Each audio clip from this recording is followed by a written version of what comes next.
Ejercicio 10, apartado B. Vamos a calcular los extremos relativos, los máximos y los mínimos y los posibles puntos de inflexión de esta función. Lo primero, vamos a calcular el dominio de esta función. Veis que es una resta, pero en uno de los sumandos me aparece un logaritmo neperiano, luego a lo que aplicamos el logaritmo tiene que ser estrictamente mayor que 0.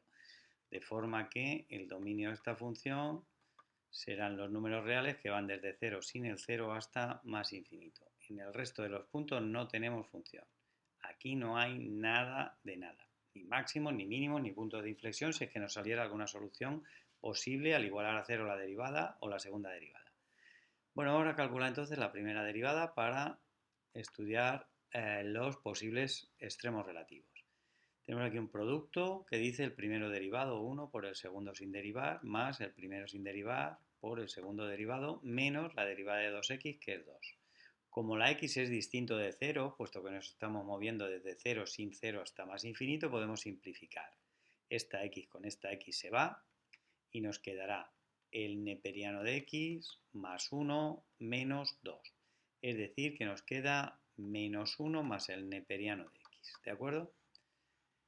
Entonces vamos a calcularlo. Veis que esta función existe siempre que la x se mueva en el dominio de definición. Luego nuestra función es continua y es derivable.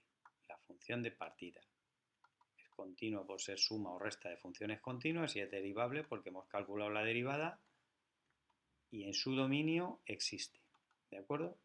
Continua y derivable en su dominio. Luego los puntos singulares son los que nos van a dar los candidatos a extremos relativos. ¿Quiénes son los puntos singulares? Pues la solución de igualar a 0 la primera derivada. Luego resolvemos menos 1 más el neperiano de x igual a 0. Es decir, que el neperiano de x sea igual a 1, es decir, que la x es el número e. Esta es la solución. Ahora, para clasificar este punto singular, podemos utilizar el criterio de la primera derivada, viendo si hay un cambio de signo en un entorno de ese punto, o bien con el criterio de la segunda derivada, viendo si la segunda derivada en este valor es positiva o es negativa. ¿De acuerdo? Como tenemos que calcular la segunda derivada para estudiar los puntos de inflexión, voy a utilizar el criterio de la segunda derivada cuando la calculemos, que va a ser ahora mismo. Bueno, a calcular entonces la segunda derivada. La segunda derivada, que es derivar esta, que es muy sencilla. Fijaos qué sencilla nos ha quedado. La derivada de menos 1, que es 0, más la derivada del neperiano de x, que es 1 partido por x. ¿De acuerdo? Entonces, para clasificar este punto, evaluamos la segunda derivada en el valor que nos ha salido. Nos sale 1 partido por e. Y 1 partido por e es positivo. Como este era un punto singular y la segunda derivada es positiva en ese punto singular, ocurre que en x igual a e habrá un mínimo relativo. Hay un mínimo relativo. ¿Vale? Estoy utilizando el criterio de la segunda derivada para clasificar este punto singular. Voy a dar las dos coordenadas del punto. La primera coordenada hemos visto que es el número e y la segunda coordenada vengo aquí y sustituyo. Si sustituís aquí la x por el número e, os quedará e por el neperiano de e, que vale 1, menos 2 veces el número e. E menos 2e será menos e. Luego, ¿cuál es la segunda coordenada del extremo relativo? Menos e. En este punto entonces hay un mínimo relativo. ¿Vale?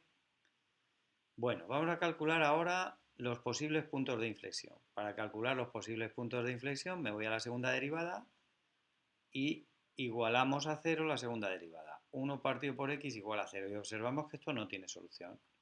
No tiene solución. Luego no va a haber ningún punto de inflexión. No hay puntos de inflexión. Fijaros que si nos pidieran la curvatura, como la segunda derivada es 1 partido por x y nos estamos moviendo desde 0 hasta más infinito, vemos que la segunda derivada siempre es positiva para todos los x del dominio que son desde 0 hasta más infinito. Luego esta curva siempre es cóncava. F es cóncava para todos los x que van desde 0 hasta más infinito. Por eso no hay ningún punto de inflexión. ¿De acuerdo? No nos salía aquí ninguna solución, puesto que la curva no cambia, la gráfica no cambia la curvatura. Hasta la próxima. Adiós.